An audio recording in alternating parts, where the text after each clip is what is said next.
আসসালামু আলাইকুম রহমতুল্লাহ। আশা করি সবাই ভালো আছেন। আমরা চরে যাচ্ছিলাম, শৈলের চরে। শৈলের চরে যাওয়ার মাঝখানে আর এক চরে দেখা পাইলাম। এরকম চর বরিশালের নদীমাতৃক অঞ্চল, যেহেতু এই সমস্ত নদীর অঞ্চলে প্রায় প্রায় দেখা যায়। তবে কখন এভাবে আপনাদেরকে এক্সপ্লেন করি, আজকে মোটামুটি সবই বলবো যে আসলে চর সম্পর্কে। এই চরে আপনার ইঁদুর থাকে, শিয়াল থাকে, অর্থাৎ যারা নিজেরা আপনার প্রকৃতি থেকে খাবার সংগ্রহ করতে পারে তারা থাকে এখানে। ইঁদুর থাকলে এখানে ধান আছে, ফল আছে ইত্যাদি খেয়ে বাঁচতে পারে।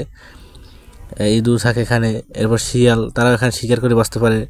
হাঁস শিকার করে, পাখি শিকার করে, ইঁদুর শিকার করে। সাপ আছে এখানে, অর্থাৎ বন্যপ্রাণীর অভয়ারণ্য এটা। বালি হাঁস আছে এখানে, যারা নদী থেকে মাছ শিকার করে এবং ওইখানে চরে গিয়ে বসবাস করে। আর এখন যেটা দেখতেছে সেখানে হলো কিছু পোলাপান আছে, তারা ব্যাট বল খেলতেছে, নৌকা নিয়ে আসছিল তারা। আর পাশে আছে গরু মহিষ। এই গরু মহিষগুলো হলো ব্যক্তি মালিকানাধীন। আমরা চরের দুই পাশে যারা বসবাস করে তারা সকালবেলা আপনার 8টা-9টার দিকে চরে দিয়ে যায় গরুগুলোকে, মহিষগুলোকে। এবং যখন আসরের উক্ত হয়ে যায়, যখন ছাগল, গরু, হাঁস, বা মহিষের খাওয়া দাওয়া শেষ হয়ে যায়, তখন এই মহিষগুলোকে তারা আবার তাদের নিজের বাড়িতে নিয়ে যায়। রাত্রে বাড়িতে রাখে এবং দিনে এখান থাকে।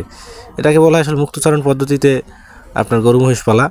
এখন যা দেখা যাচ্ছে সেগুলো কিন্তু সবই গরু মহিষ, এই যে মুক্তচারণ পদ্ধতিতে পালন করা হইতেছে।